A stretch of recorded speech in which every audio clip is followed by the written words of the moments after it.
আসসালামু আলাইকুম। Google ad free course master ক্লাসের আজকে ৪ নম্বর ক্লাস। আজকের ক্লাসে আমরা দেখব কিভাবে আপনি আপনার প্র্যাকটিসের জন্য একটা গুগল অ্যাড অ্যাকাউন্ট ক্রিয়েট করবেন। এটা খুবই ইম্পর্ট্যান্ট। যদি আপনার একটা অ্যাড অ্যাকাউন্ট না থাকে তাহলে কিন্তু আপনি প্র্যাকটিস করতে পারবেন না। সো এটা মাস্ট, আপনার প্রয়োজন পড়বে এবং একটা সময় এই অ্যাকাউন্টটা খোলা একদম ইজি ছিল। রাইট নাও একটু হার্ড। কেন হার্ড? কারণ আমরা বাংলাদেশ থেকে অনেক বেশি অ্যাকাউন্ট ক্রিয়েট করি, বাট আমরা তো ওইটাতে পেমেন্ট মেথড অ্যাড করি না, আবার সত্যিকারের যে কাজ গুগল অ্যাড অ্যাকাউন্টে সেই কাজ আমরা করি না। এই জন্য আমাদের কান্ট্রি থেকে এখন যদি গুগল অ্যাড অ্যাকাউন্ট ক্রিয়েট করতে যান, আমাদের একটা পেমেন্ট কার্ড, দ্যাটস মিন একটা ভিসা কার্ড, মাস্টার কার্ড, এরকম একটা কার্ড চাই। তো আমাদের তো সচরাচর কারোর কার্ড নাই। তো আমরা কী করে অ্যাকাউন্টটা খুলতে পারি?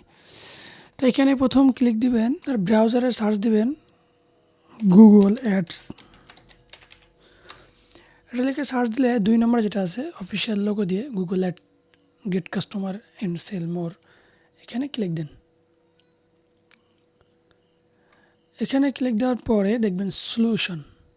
এই সলিউশন থেকে keyword planner, and then go to keyword planner. এখানে আসে পড়েছে যেমন আছে তেমন, এটা জাস্ট আমরা দুইটাই নো করে দিতে পারি। ইয়েস করার মানে হচ্ছে যে আপনি যে টিপস গুগল অ্যাডস থেকে অনেক সময় নোটিফিকেশান আছে, এটা আপনি চাচ্ছেন কি না আপনার ইমেলের থ্রুতে। সো আমি নো করে দিলাম, আমার প্রয়োজন নাই। Then submit.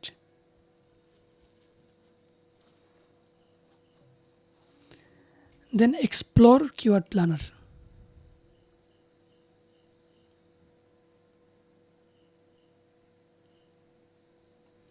And then got ইট।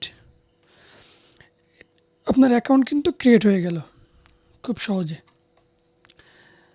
তো যারা বিলিং মেথড নিয়ে প্রবলেম ছিলেন তাদের জন্য কিন্তু এই মেথডটা খুবই চমৎকার। এখন আপনি এখান থেকে চাইলে অ্যাপিয়ারেন্স থেকে ইউজ প্রিভিয়াস ডিজাইন, যারা অনেকে আসলে পুরাতন ড্যাশবোর্ডটা পছন্দ করে, বাট আপনি যদি নতুন হয়ে থাকেন তাহলে অবশ্যই যেখানে ছিল যে নিউ ডিজাইন আপনি ওটা দিয়ে প্র্যাকটিস করবেন। সবাইকে ধন্যবাদ। আসসালামু আলাইকুম।